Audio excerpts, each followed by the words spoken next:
My earliest memories of St Ives are of rock pools, of scrambling with my sister with buckets and nets, cutting our feet and trying to catch tiny crustaceans, of hunting down the same rocks and boulders year after year that we thought looked like a makeup table and a kitchen and playing pretend for hours, of sitting on a well-worn beige sofa at my grandparents' house, of making pasties in a small kitchen with my granddad, with a badass fringe and a velvet top, though of course those memories came later, and of just nipping up the road to see my great-grandmother, and in this instance, my great-great-grandmother, though truth be told, perhaps I don't remember this particular memory so well. My history with St Ives doesn't actually start with me. It started with my ancestors, mainly fishermen who have lived in St Ives since the 1600s, or maybe even longer. To hear more about that, you'd have to ask my granddad. I'm quite convinced he knows everything. As a kid who had spent a fair few summers in St Ives, I would rush to the beach and enjoy long walks around the island that isn't really an island and is supposedly the site of a smuggler's cave. As an adult, I head for the town and its steep, narrow, cobbled alleyways that wind through close-knit buildings. St Ives is, well, it's adorable. There's always a hidden gem to photograph, a funny shaped shop you need to investigate. You're just going to stand while I film, are you?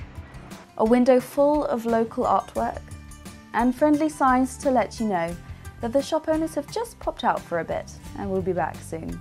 And also, intriguingly, not to close the door properly. It's also full of food, a necessity when you're so exposed to the brisk sea air. This can be in the form of sugar, lots of sugar. If you've left St Ives without a stick of rock or a bar of fudge, you might as well not have been there at all. Though you can always go the way of the meringue as well.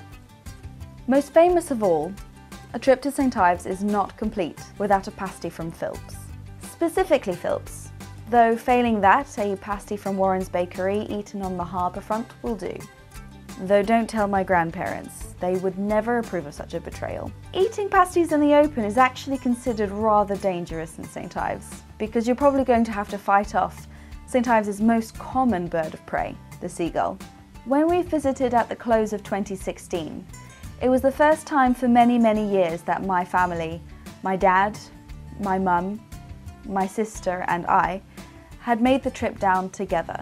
And it was the first time that my sister had brought her other half, a clear sign things had changed. Coming back as adults, my mum told us stories of St Ives that she remembered from growing up there that I'd never heard before. Or, if she'd told them to us before, I'd been too young to be interested in remembering. Like a much looked over and seemingly insignificant, but actually very iconic wall by the harbour. All the old men used to sit on it, waiting for the catch to come up the sloop. Like a local known as Uncle Dick, who would come up to people in the street and sing, "The stars all come out." He did it all my life. He used to do it to my mum, to my nan. He was known as the singing postman. Like the building which is now used as a doctor's surgery, but was where my mum used to go to school, and some parking spaces in the grounds that used to be the pool where she learned to swim. Like a small inlet before the harbour, where my great-grandmother would stand with other women during the war, and they would wait for cargo and food that had slipped overboard from ships or shipwrecks, which would wash up there in the tide, because food was so scarce. During this trip, sometimes my mum would wander up ahead of us, content on her own, maybe lost in memories. And my memories. I remember going into the shell shop and wanting to buy, well, everything. I remember going to the cinema, which looks exactly the same today as it did 20 years ago, which you can probably tell. I remember going to see The Wizard of Oz at the Kids Theatre, and of refusing to shake the Scarecrow's hand as the cast came round because he was a boy my age, and that completely freaked me out. I remember going into town, and to the beach was the best, but coming home at the end of the day was a trial. This was largely due to the fact that my grandparents live up a very steep hill. Coming up from town was somewhat doable. Coming up from the beach was a nightmare. And even as adults, we still need to take a break halfway up. I remember the arcade vividly. of saving up 2p's to add to the jar at my grandparents' house, of taking fistfuls of coins to the machines. My mum, sister and grandmother always preferred these machines, though I got on particularly well last year with the Pac-Man version. Yay! Oh, 15 coins!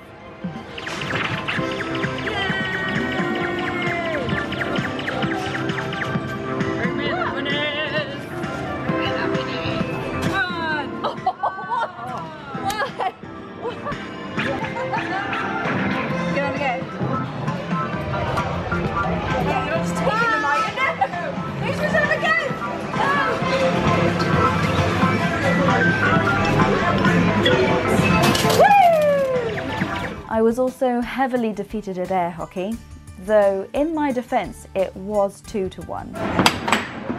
Oh my lord, I can't see it.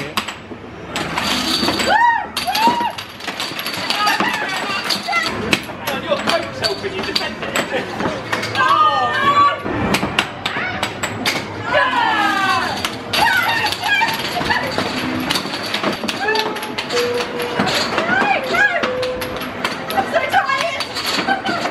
I remember day trips to Menach Theatre, which was built by hand on the edge of a cliff face.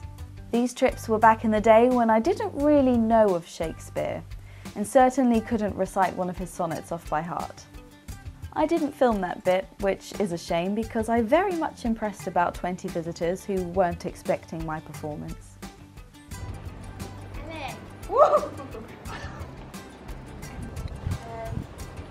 Just keep going up on one bit of white.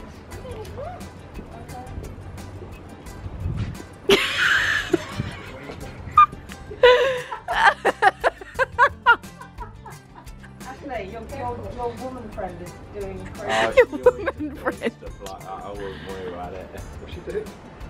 She's pretending to be a crab. Are they going to reach road like that? I remember the rocks and boulders, which looked like my kitchen and my sister's makeup table, though not as well as we thought we did. When we went to find them, it was clear the terrain had changed over 20 years. A rock which might have been her table was on its side, and my kitchen was not quite the way I remembered it, and certainly much smaller. Rocks that had fallen from the cliffside had filled in gaps that would have made it easier to remember, and our longer legs ate up meters that would have taken much longer when we were little, which meant we couldn't tell the distances. But the fact we have memories of it at all, that we could even try and look, makes St Ives special. Naturally, what really binds St Ives to my heart is my family. My memories of St Ives are memories that I share with them. It's recording us, it's doing a video. Hello, hello viewers. This is my granny. And this is my... No, I shouldn't say that. No, What should you say? Favourite corn With my granddad, who can tell you whenever St Ives was flooded, the damage it caused, and then show you pictures in a photo album. With my granny, who is the most ladylike lady I know, and is hard to budge from the left side of her sofa. With my uncle, who I always thought made a living as a magician, as he would always do magic tricks for us, but turns out he's an artist.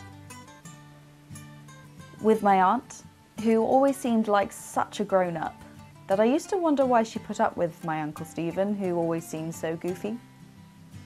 With my dad, who would indulge me and buy the seashells he knew I'd never keep. With my sister, who would always come with me to the rock pools as my adventure buddy. And with my mum, who may have left St Ives at 18, but always made sure we kept coming back.